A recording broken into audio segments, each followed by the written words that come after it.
সে কোনোদিনে ভালো হওয়ার লোক না, আর ভালো হইতে পারবে কিনা আমি জানি না। এখনো ফোন দিলে জিজ্ঞেস করে আম্মু মায়েরা ভালো আছে, তো ও ছাড়া আমার মেয়েটার খোঁজ খবর কেউ নেয় না। আমি তো তার বউ ছিলাম 6 বছর, তো সে তার যদি বিবেক কাজ করে, এখন মানে বিবেক কাজ করে আমার সম্মান নষ্ট করতে পারে। ঠিক আছে, মার্চ মাসে 3-4 তারিখে যখন আমাদের এরকম একটা ঝামেলা হয়, তখন আমাকে তো ওনারা বলছিল মামলা করতে করতে, তো আমার পক্ষ থেকে কোনো লোকজন ছিল না। আর সে অনেকবার আমাকে রিকোয়েস্ট করছে যে এইবার একটা সুযোগ দাও, আমি আর কখনো করব না, ইভেন তোমাকে আর সন্দেহ করব না, তোমার কাছ থেকে তো আমি সন্দেহের কিছু পাইনি, শুধু সন্দেহ করছি, আমার ভুল হয়েছে, আমাকে মাফ করে দাও, আর কখনো করব না। তো সেই সময় আমি তাকে মানে মাফ করে দেই সমঝোতার ভিতর থেকে। তখন আমি আর মামলা টামলা করিনি ওই মার্চ মাসে।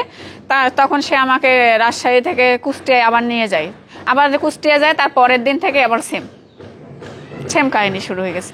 শেষ পর্যন্ত চলে আসলাম, মানে একটা মানুষ কত মার খেতে পারে বিনা কারণে। লাস্টের দিন সে আমাকে নিজের পেন ড্রাইভ খুঁজে পাচ্ছিল না, নিজের একটা পেন ড্রাইভ ছিল, সেখানে আজে বাজে ছবি ছিল আমার, সেই পেন ড্রাইভটা নিজে লুকায় রাখছিল, লুকায় রেখে সেই পেন ড্রাইভটা খুঁজে পাচ্ছিল না, সে ভাবছে যে আমি চুরি করছি।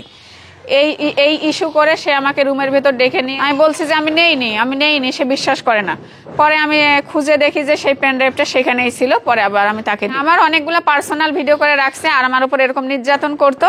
যদি আমি কখনো চলে যাই, সেগুলা পাবলিশ করবে, সেগুলা এডিট করে মানুষের ছবি মানে জড়াই দিয়ে আমার সম্মান নষ্ট করবে, এরকম তার চিন্তা ভাবনা বলে আমাকে অনেক ব্ল্যাকমেল করতো।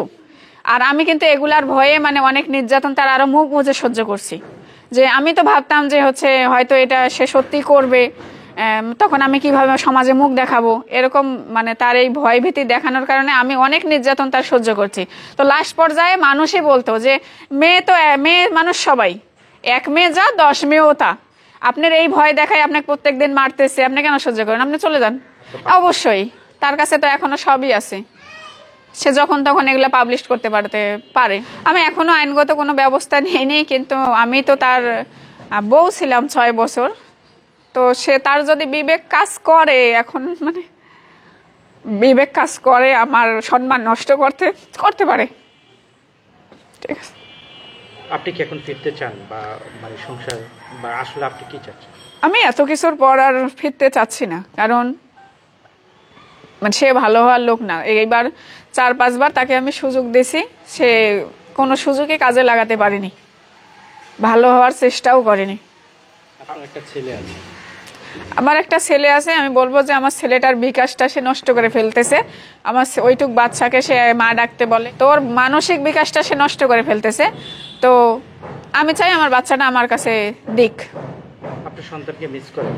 অবশ্যই মিস করবো না কেন, সে তো আমার বাচ্চা। কোন জিনিসটা এখন সন্তানের বেশি আপনাকে আকৃষ্ট করে, যে সবসময় প্রতিদিন একসাথে ছিলেন, দীর্ঘ অনেক দিন হয়তো তাকে দেখতেই পাচ্ছেন না? অনেক দিন দেখতে পাচ্ছি না, সবসময় বেশি মিস করি আমার ছেলেটা।